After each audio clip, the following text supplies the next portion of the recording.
오늘 우리에게 주시는 하나님의 말씀 누가복음 22장 15절 이하 20절까지 말씀입니다. 말씀을 한 절씩 나누어 읽고 마지막 절은 함께 읽습니다. 예수께서 그들에게 말씀하셨다.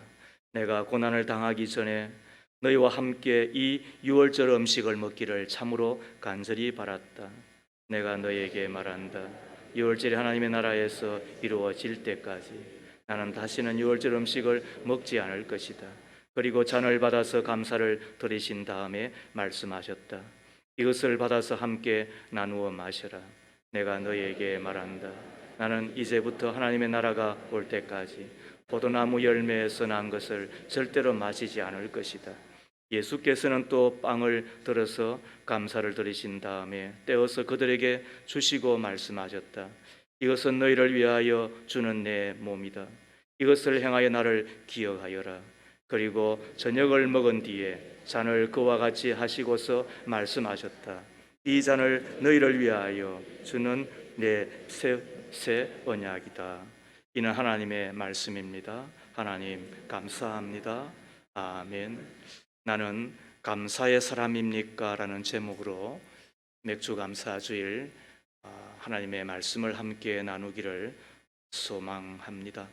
정광 목사의 평생 감사라는 책에 보면 다음과 같은 글이 소개되고 있는데, 사회학자들의 보고에 의하면 1950년대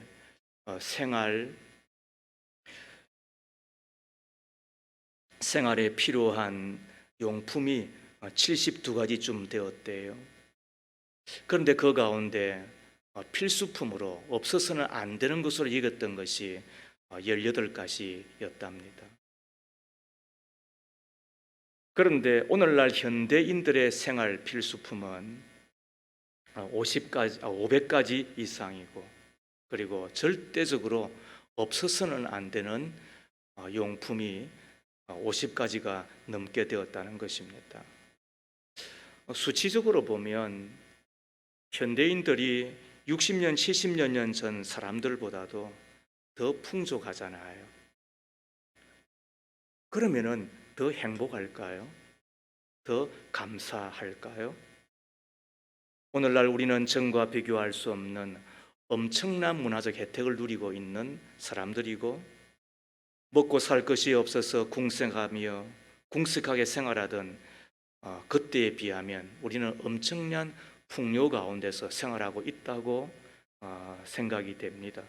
그런데 우리의 삶은 더 메마르고 더 강팍하고 영적으로는 더 침체되어 가고 있는 것은 아닌가? 우리는 이 의구심을 어떨칠 수가 없어요. 그 이유가 무엇일까요?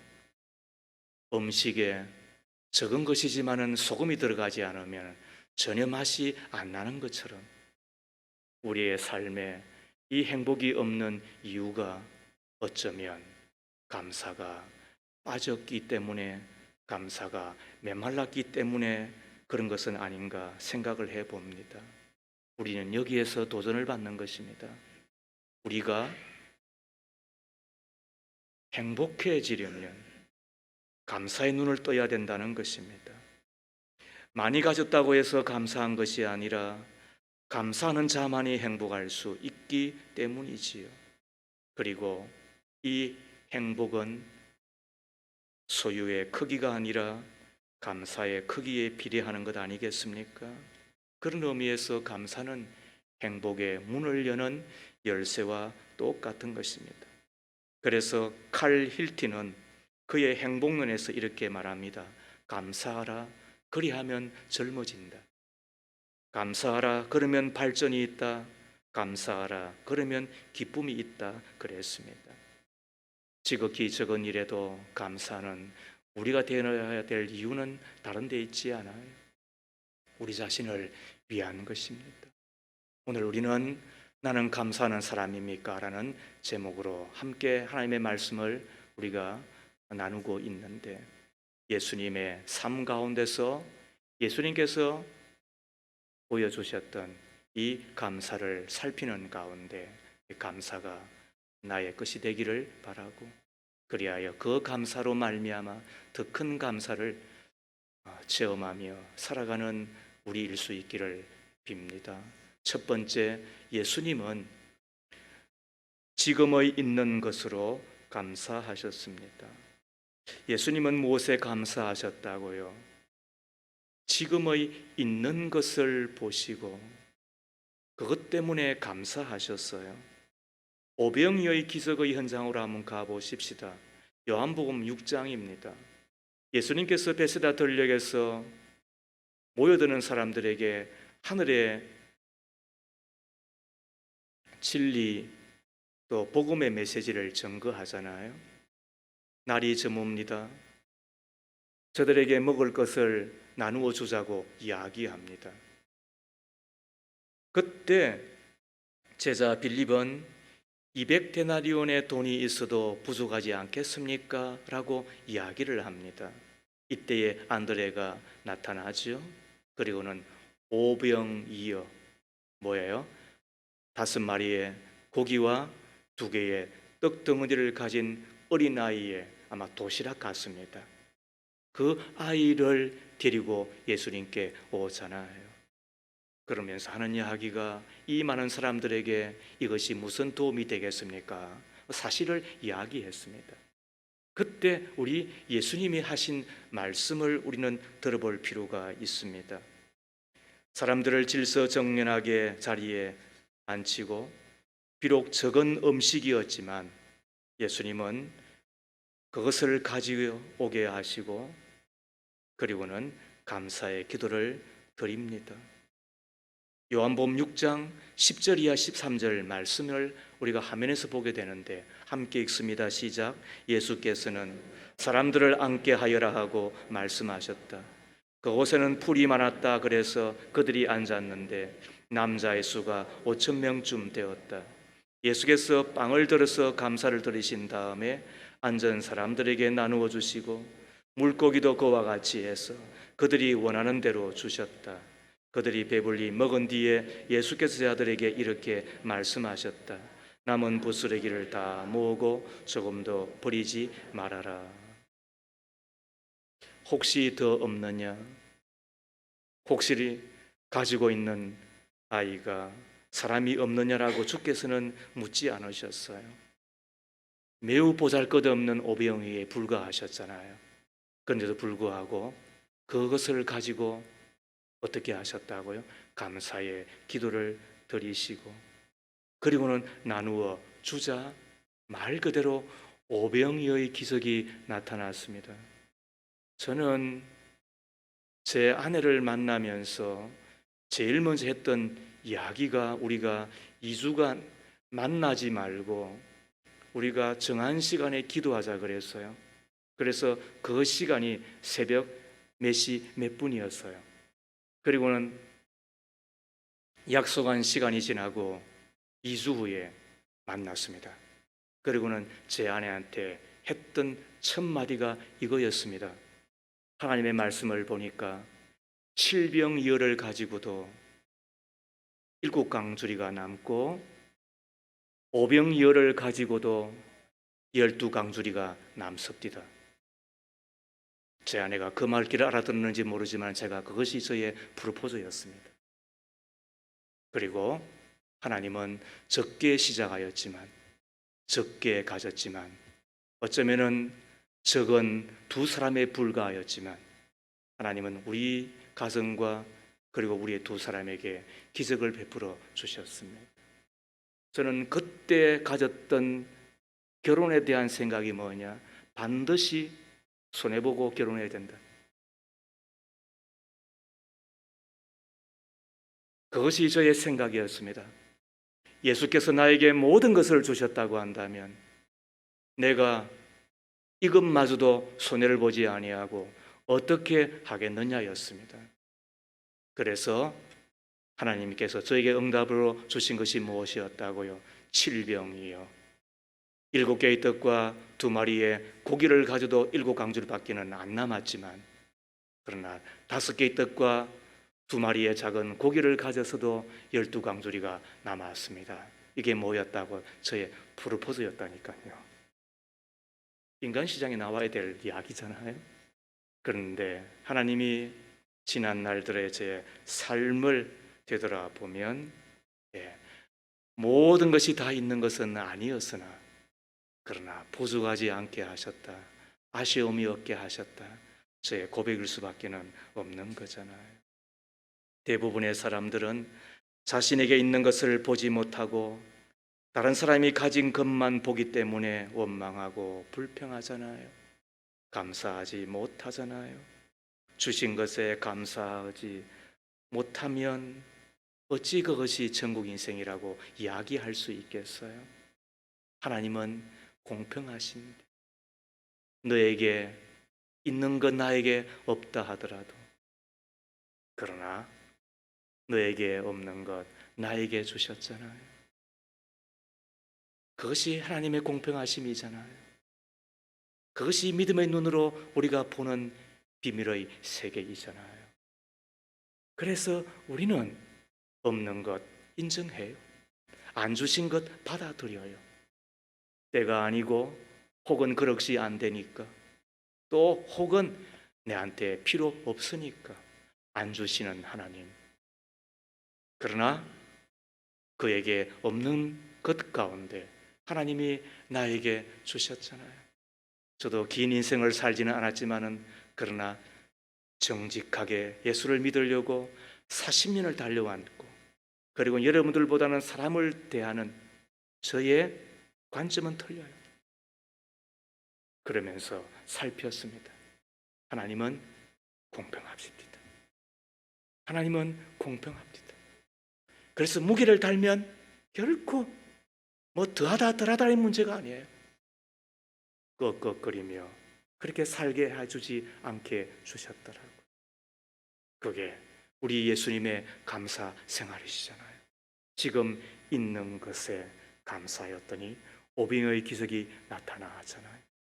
우리도 이후의 삶 가운데서 인정할 것은 인정하고 받아들일 것은 받아들이고, 그리고 마귀가 가져다 주는 그 비교 가운데 빠지지만 않는다고 한다면 우리는 얼마나 복된 인생, 하나님께서 행하시는 그 기적의 삶을 살 수 있지 않겠느냐, 이것입니다. 우리는 혹은 이런 것 저런 것 때문에 힘들어한다는 것도 잘 알아요. 나는 좀 덜 생겼고, 나는 몸매도 안 좋고, 나는 키도 크지 않고, 또 혹은 머리도 좋지 않고, 좋은 대학도 나오지 못했고, 집안 배경도 없고, 남들처럼 또 없기도 하고.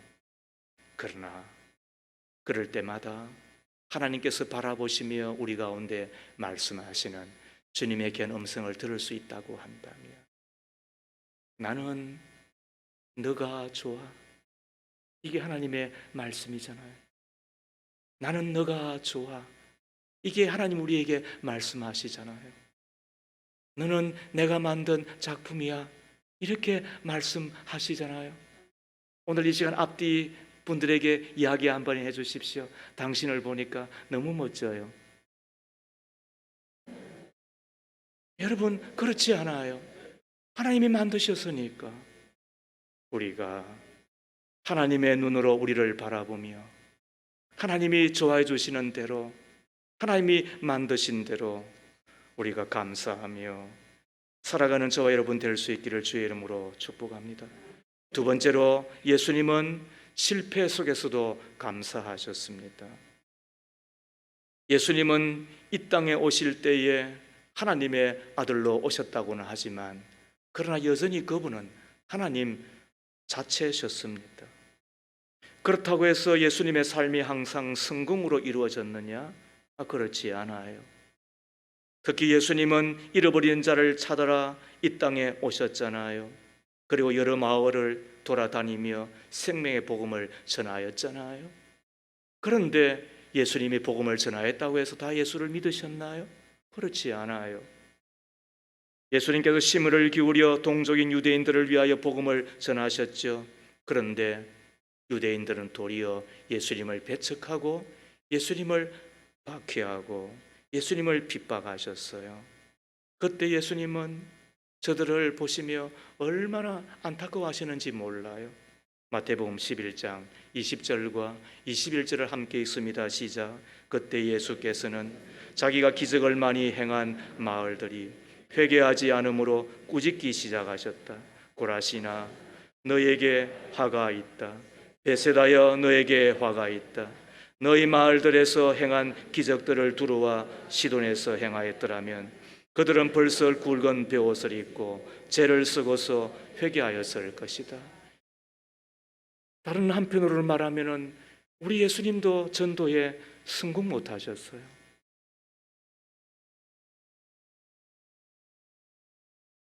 예수님도 전도에 실패하셨어요. 그러나 그 안타까운 상황 가운데서 예수님은 감사를 잃지 않으셨잖아요. 마태복음 11장 25절과 26절 말씀을 읽습니다. 시작. 그때에 예수께서 이렇게 말씀하셨다. 하늘과 땅의 주님이신 아버지, 이 일을 지혜 있고 똑똑한 사람들에게는 감추시고 어린 아이들에게는 드러내어 주셨으니 감사합니다. 그렇습니다. 아버지, 이것이 아버지의 은혜로운 뜻입니다. 비록 동족인 유대인들은 예수님을 배척합니다. 나름대로 슬기 있는 척하는 유대인들은 예수님이 전한 그 복음의 말씀을 배척합니다. 그때 우리 예수님이 깨달은 게 뭐예요? 어린아이들은 하늘의 복음을 받아들이는 거구나. 그리고 유대인들은 버린다고는 하지만은 혹은 이방인들, 헬라인들은 자신을 만나러 이 땅에 오신 예수님에게 다가오는 것을 보게 되잖아요. 그러면서 하나님의 뜻이구나. 한쪽에서는 배척을 당하지만 그러나 또 한쪽에서는 하나님의 뜻이 있어 어린아이들 혹은 이방인들 혹은 여인들이 그 하나님의 뜻을 따라 그 복음에 반응하며 예수님을 받아들이는 것에 감사하고 있는 거잖아요. 우리는 때로 실패에 좌절하고 뜻대로 되지 않는 일에 분노하고 고통스러워합니다. 그러나 그 실패 속에서도 하나님의 놀라운 뜻이 있음을 알게 됩니다. 대구 CCC 출신 가운데 최용덕이라는 형제분이 계세요. 그분은 참 좋은 신앙인이었는데 어느 날 생활의 실패로 영적인 침체에 빠져듭니다. 그 영적 침체가 점점 깊어지더니 좌절감에 몸둘 바를 몰라 했습니다. 하나님이 나를 버리신 것은 아닌가? 하나님이 나를 떠나신 것은 아닌가? 이런 생각까지 들기 시작했어요. 1984년 9월 어느 날 새벽이었어요. 그날도 고민과 좌절 가운데 밤잠을 이루지 못하고 몸부림치는데 새벽을 맞습니다. 그리고는 그 새벽녘에 무릎을 꿇고 하나님, 나를 버리셨습니까? 나를 불쌍히 여겨 주십시오. 애타게 기도하고 젖은 눈으로 하늘을 우러보는데 그때 자기의 등 뒤에서 안타까이 자기를 바라보고 계시는 하나님을 환상 가운데 만난 거예요. 이것이 영적인 세계니까 있는 거예요. 모르면 인정하고 그런 경험하시면 돼요. 그리고는 음성이 들리는데 나는 너를 떠난 적이 없느니라. 내가 나를 등지고 도망가는 그때에도 나는 너에게서 한 번도 눈길을 뗀 적이 없느니라. 내가 실패하여 울고 있을 때에도 나는 내가 다시 승리하고 일어서리라 기대하고 언제나 잔잔한 미소로 너를 바라보고 있었노라 라는 주님의 음성이 선명하게 들렸어요. 그리고 연이어서 그는 펜을 들고 그 오선지에 글을 적기 시작을 해요. 그것이 우리가 너무나도 잘 아는 나의 등 뒤에서 악보 한번 봅시다. 나의 등 뒤에서 나를 도우시는 주, 나의 인생의 길에서 지치고 고나여 매일처럼 주저앉고 싶을 때 나를 밀어주시네. 일어나 걸어라.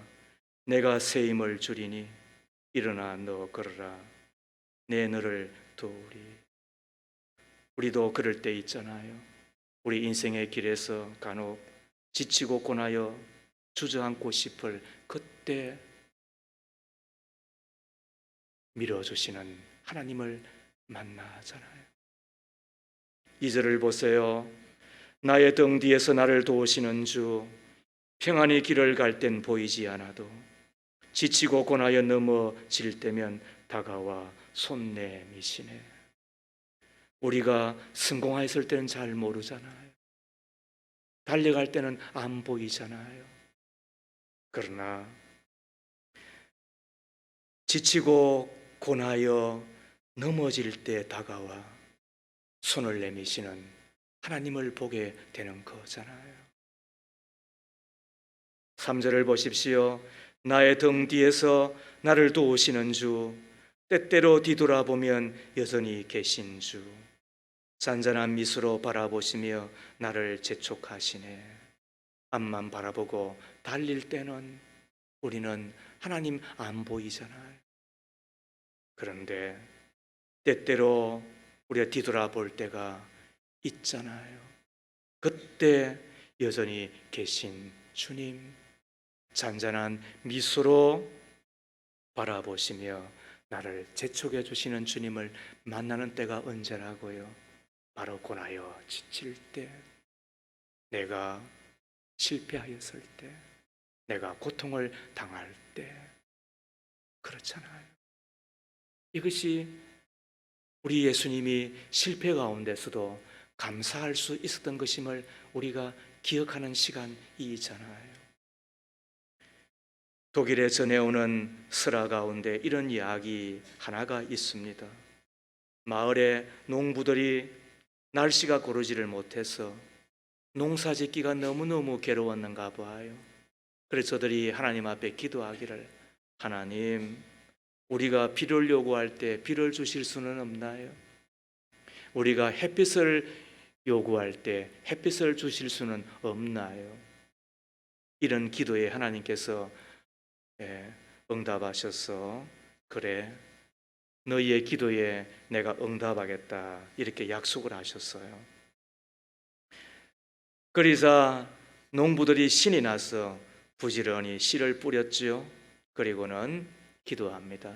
하나님, 비가 필요해요. 그랬더니 약속대로 하나님이 비를 내려주셨어요. 그리고 또 하나님 앞에 기도하기를, 하나님, 햇빛을 쨍쨍 내려주세요. 그랬더니 또 햇빛을 쨍쨍 내려주셨어요. 농부들이 부지런히 곡식을 가꾸었잖아요. 이제 드디어 가을이 되었어요. 농부들이 들판에 나가 이제 가을 거지를 해요. 그런데 어떻게 되었을까요? 분명히 그랬잖아요. 비가 필요할 때 비 달라고 했더니 비를 싹 주시고, 햇빛이 달라고 필요할 때 햇빛을 달라고 했더니 햇빛을 싹 주셨잖아요. 이제는 가을 거지에서 얼마나 저들이 기대를 갖고 또 배웠겠어요. 그런데 영 신통치 않았대요. 알곡 대신 쭉정이가 너무 많았던 거예요. 하나님, 어찌 된 일이지요? 하나님께서 때를 따라 비를 주시고 때를 따라 햇빛을 주셨는데 왜 알곡이 아니라 쭉정이에요? 하나님께 물었잖아요. 그래서 하나님께서 이렇게 대답하셨대요. 사랑하는 나의 자녀들아, 곡식이 알곡이 되기 위해서는 햇빛과 비만 필요한 것이 아니다. 바람도 필요한 것이다. 바람이 불어야 꽃가루가 날리고 그래서 열매가 맺는 거란다. 여러분, 바람만 필요한 걸까요? 어떤 때는 비가 있어야 된다고 여길 때에 햇빛이 필요하고, 햇빛이 필요하다고 여길 그때에 또 비도 필요한 것이, 그게 농사라고 한다면 우리의 인생사, 특히 우리의 자녀 교육, 또 우리의 하는 모든 일들에 내가 필요한 것만, 또 내가 생각하는 것만 있어야 되는 걸까요? 때로는 그 바람 때문에, 폭풍 때문에 곡식들이 신음할 수도 있고 쓰러질 수도 있고 넘어질 수도 있고 고통을 당할 수는 있으나 그 비바람을 통하여 곡식은 연근다는 것을 생각한다고 한다면 내 인생은 어떻게 연걸어 가는 걸까요? 내 성질이 변하여 성품이 되고 내 기분이 변하여 진정으로 하나님의 마음을 따라 살아가고자 하는 사람으로 변화되는 것은 무엇이 필요한 걸까요? 그래서 간혹 실패가 필요한 것 아니겠습니까?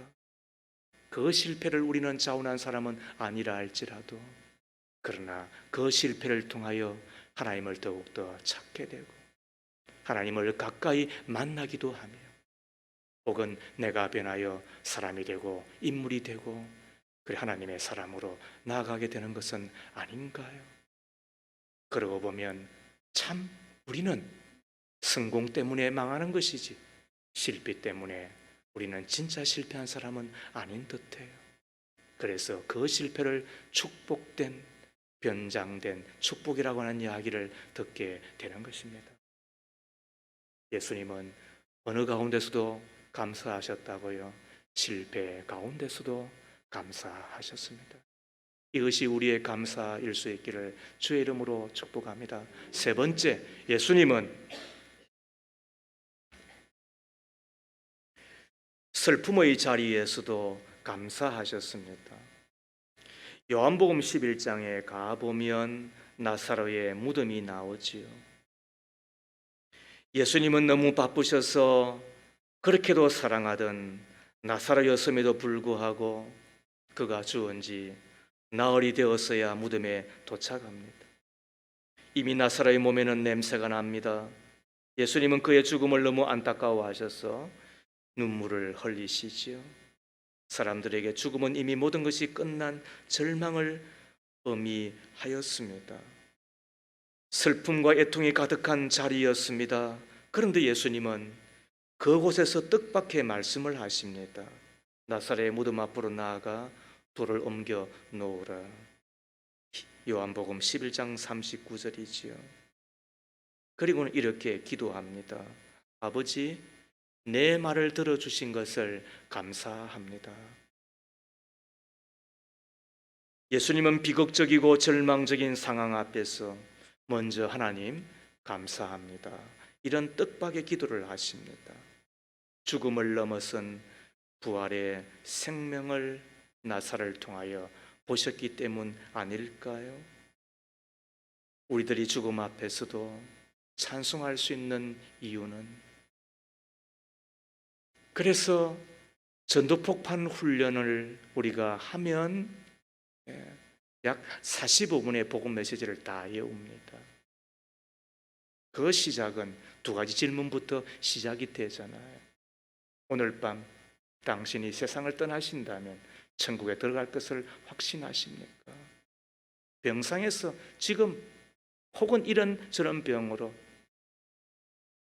죽음의 문턱을 넘나드는 이에게 그 이야기를 하는 것입니다. 오늘 밤 당신이 이 세상을 떠나신다면 천국에 들어갈 것을 확신하십니까? 그리고 당신이 천국에 들어가 하나님 앞에 섰는데 하나님이 어떻게 이곳에 왔느냐라고 물으신다면 어떻게 대답하시겠습니까? 이렇게 도발적인 질문까지도 하는 것입니다. 왜 이것이 가능한 것입니까? 그것은 죽음은 입구에 불과하고 그 출구가 뭐라고요? 영원한 세상, 생명의 세상, 천국이라는 것을 알기 때문에 그런 것입니다.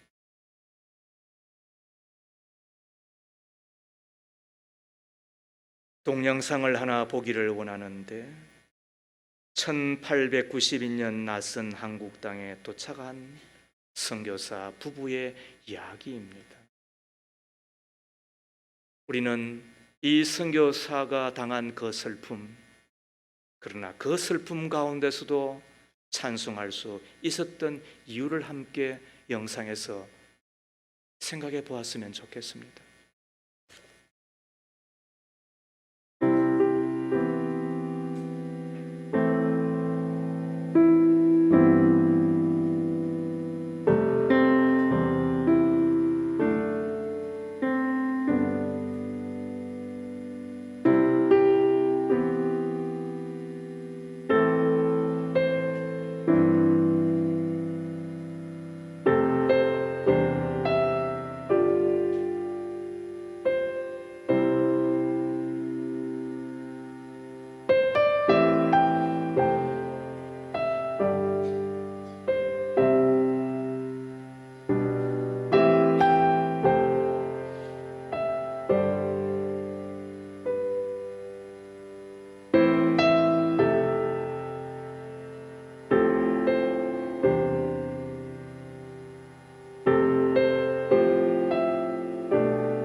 고향을 떠나 이역만리 이 땅에 와서 첫째가 그리고 둘째가 세상을 떠나고 뿐만 아니라 자기의 사랑하는 아내마저도 세상을 떠났을 때 당신이 전하는 예수가 누구시길래 이렇게 당신을 힘들게 하느냐고 그 무릎에 불렀던 찬송이 96장이잖아요. 1절만 함께 불러보십시다.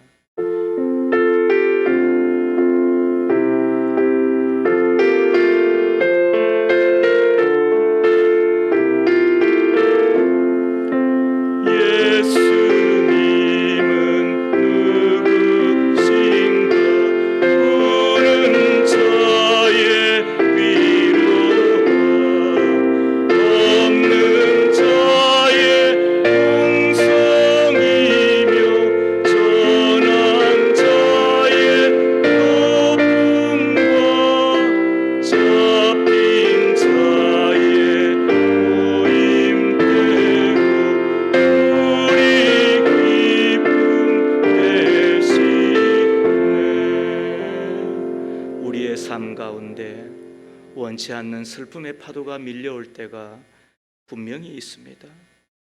감당하기 어려운 아픔과 고통이 엄습합니다. 저도 제 아버지가 암에 걸려 2년 동안 고통을 당할 때 여러분들에게 기도 한마디 부탁했습니까? 여러분들은 제 아버지 돌아갈 때까지 아무도 몰랐잖아요. 인생은 다 그렇게 홀로 짊어지고 비틀거릴 때가 있는 것입니다. 그게 인생인 것입니다. 그러므로 안 알아준다고 기도 안 해준다고 너무 그렇게 탈하지 말아요. 인생은 어떤 때는 홀로 버티며 살아갈 때가 있는 거예요. 그때 마르다 자매처럼 주님께서 일찍 오셨다면 죽지 않았을 텐데 원망하거나 낙심할 수 있지만 그러나 그 슬픔의 너머에 계시는 예수 그리스도 기쁨으로 그 반겨주시는 주님의 품을 생각하면 우리는 그 슬픔 가운데서도 노래할 수 있잖아요. 우리가 울지 말자는 뜻이 아닙니다. 슬플 때는 통곡하고 고통스러울 때는 눈물 흘려야 되지요. 그러나 그때도 우리가 잊지 말아야 될 것이 뭐라고요? 감사하잖아요. 이것이 우리 예수님의 삶이었다고 한다면 오늘 우리는 묻는 겁니다. 나는 감사의 사람입니까? 슬픔 가운데서도 말이에요. 마지막 네 번째, 예수님은 십자가 앞에서도 감사하셨습니다. 예수님은 십자가 지시기 전 최후의 만찬 자리에서도 감사하셨어요.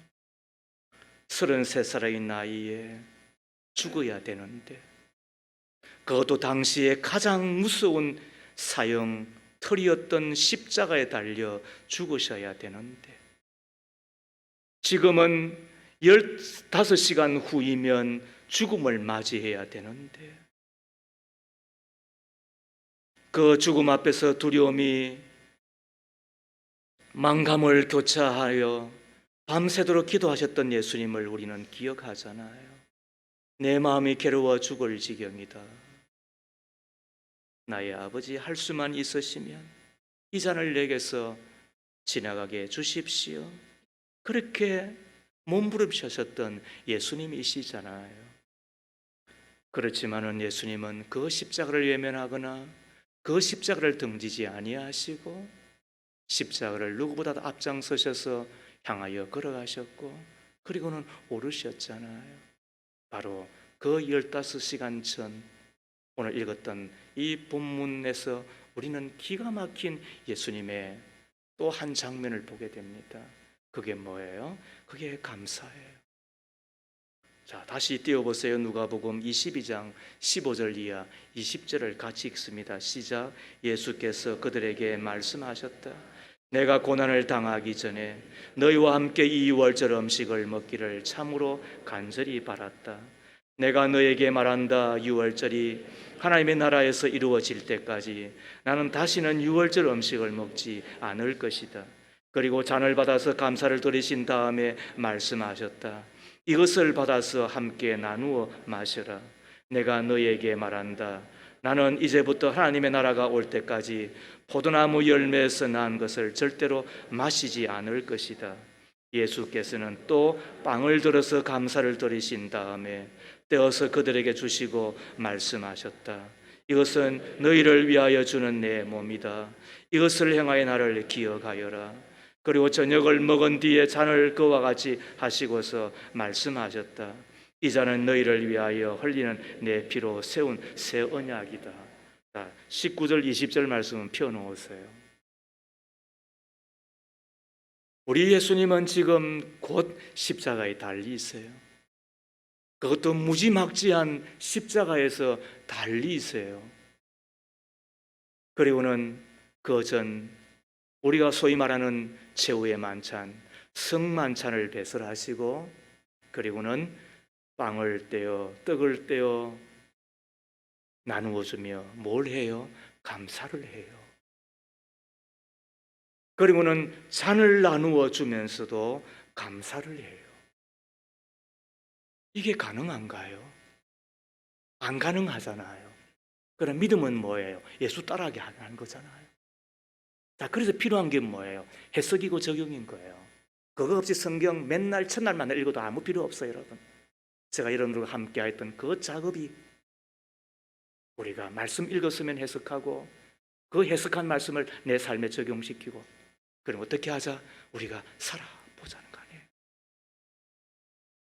그것이 참 믿음이니까. 자, 예수님께서 어떻게 그것이 가능하셨을까? 그게 19절, 20절에 자, 비밀이 있어요. 자, 19절 다시 보세요.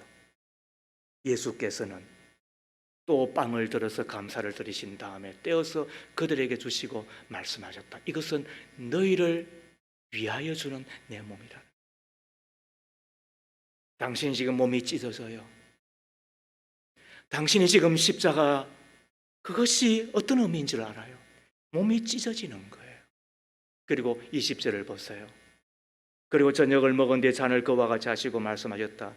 이 잔은 너희를 위하여 흘리는 내 피다. 그 십자가는 당신의 피가 쏟아져야만 되는 것인 걸 알고 계시는 거예요. 그런데 어떻게 해석하는 거예요? 이 몸이 너희를 위하여 내어놓는, 나의 피가 너희를 위하여 쏟는, 흘리는 피라는 거예요. 이것이 십자가예요. 그래서 그분은 감사하셨어요. 다시 말하면 내가 죽어야 너희가 사는 것이 십자가라는 거예요. 내가 죽어야 너희가 사는 거예요. 이게 십자가예요. 그래서 그분은 몸부림치면서도 바로 그것 앞에서는 감사하셨어요. 십자가는 뭐라고요? 내가 죽는 것이에요. 그런데 예수께서 대신 죽어주셨어요. 예수께서 대신 죽어주셨으므로 내가 산 곳이 십자가예요. 내가 저주받아, 죄로 말미암아 저주받아 죽어야 될 곳이에요. 그런데 예수께서 나의 저주를 대신 받으시고 그리고는 죽어주셨어요. 그래서 내가 산 거예요. 그래서 우리는 십자가 앞에서 감사하고 감사하지 않을 수 없어요. 죽어야 할 나였는데, 그런데 동시에 살아난 나인 거예요. 대신 죽어주신 예수님의 십자가 때문인 거예요. 나아가 십자가 앞에서 나 하나 죽으면 그도 살고 우리도 사는구나, 이것을 깨닫게 되는 거예요. 그래서 십자가는 예수가 죽고 내가 산 곳이기도 하지만, 그러나 또 십자가 앞에서 내가 죽으면 그도 살고, 내가 죽으면 내 가족도 살고, 내가 죽으면 내 목장도 살고, 내가 죽으면 내 교회 학교도 살고, 내가 죽으면 내 교회도 살고, 내가 죽으면 우리도 사는 곳을 보는 곳이에요. 그래서 우리는 그 십자가 앞에서 내가 죽어야 되는, 어떤 때는 참 비참하죠. 어떤 때는 짓밟힐 때도 있죠. 어떤 때는 낮아질 때도 있죠. 그러나 십자가를 바라보며 그래, 나의 십자가, 나의 십자가, 나의 십자가 하며 우리는 부르르 떨며 그 십자가를 지고 그래, 내가 지면 네가 사는 거니까. 어제 아이의 생일을 당하여 잠시 식사를 나누는 가운데 그런 이야기를 하더라고요. 그래도 우리는 금수저잖아요. 우리는 다이아몬드 수저잖아요. 무슨 말인지 다 100%는 모르겠으나 그러나 믿음으로 일군, 믿음으로 살아가는 부모, 그리고 또 목사로 살아가는 아빠의 덕이라고 생각하면서 본인이 믿음으로, 그래도 믿음으로 살아가는 것을 이야기하는 듯해서 새벽까지 일을 하니까, 그런데 듣자 하니 꼭 집에 한 2~3시 이렇게 들어올 때가 많거든요. 그런데 그때마다 이곳에 와서 이곳에 엎드려가지고 기도한대요. 그리고는 이마가 닿도록 기도한대요. 그리고는 집에 들어온대요. 고맙잖아요. 제가 이곳에 여러분들을 만나러 20년 전에 왔을 때 제가 하나님 앞에 약속했던 것이 있어요. 나 하나 죽으면 교회가 살 것이다. 나 하나 낮아지면, 나 하나 부인하면 교회가 세워질 것이다. 그러므로 나를 밟고 지나가거라. 내가 디딤돌 되어 드리겠다. 나를 밟고 올라가거라. 내가 계단 되어 드리겠다.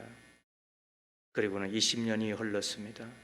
제가 얼마나 이 역할을 잘 감당하였는지, 주께서 얼마나 알아주실는지 잘 모르겠으나 그러나 여전히 제 마음은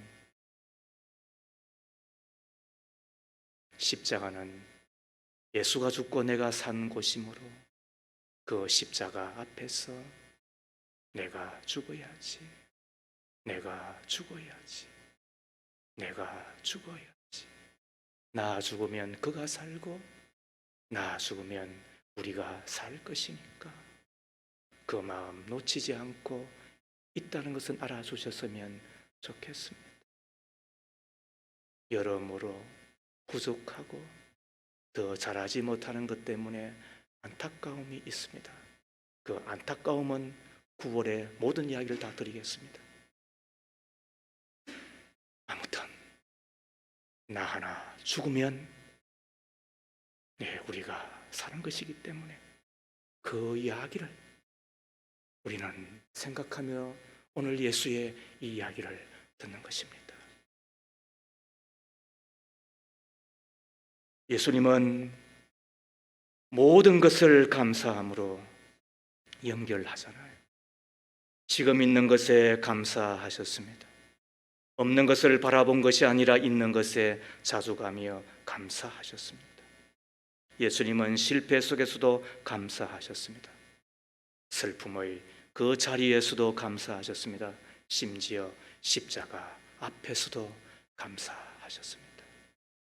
이 감사가 예수의 감사로 설교로만 머무는 것이 아니라 나의 감사로 머물고, 그리하여 그 감사의 제사 하나님을 영화롭게 한다고 하셨으니 하나님을 영화롭게 하는 여러분 되어질 뿐만 아니라 더 큰 감사로 나아가 이 땅에서도 감사의 나라 천국을 경험하는 저 여러분 되었으면 좋겠는데, 믿으시면 아멘 합시다.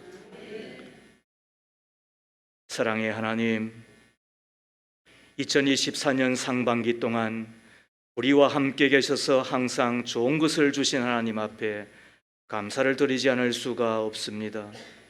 지나고 보니 모든 것이 다 하나님의 은혜입니다. 모든 것이 다 감사입니다. 그런데 그때는 왜 그렇게 불평하고 원망하였는지요? 우리의 시야가 좁아서 하나님의 선하심을 볼 눈이 없어서 그러기도 하였겠지만, 아무튼 우리는 감사에 인색한 자였고 감사가 메마른 자였습니다. 아팠던 때도 주님의 은혜의 시간이었습니다. 눈물 흘리던 때도 하나님의 손길이 함께 하였을 때입니다. 아무도 내 곁에 없구나 외로움을 느낄 때도 하나님이 저와 함께 계셨음을 이제는 알겠습니다. 아무도 모르는 고민을 안고 괴로워할 때도 주님께서의 마음을 안아주셨습니다. 실패했을 때도 주님은 일어설 용기를 주셨습니다. 하나님은 선하심과 인자하심의 한이었고 또 하나님의 능력은 끝이 없음을 믿습니다. 주님을 신뢰하는 가운데 참 좋으신 하나님, 공평하신 하나님, 한없는 사랑으로 바라주시는 하나님 앞에 찬양과 경배와 감사를 드리는 저희들 꼭 기억하여 주옵소서. 예수님 이름으로 기도합니다. 아멘.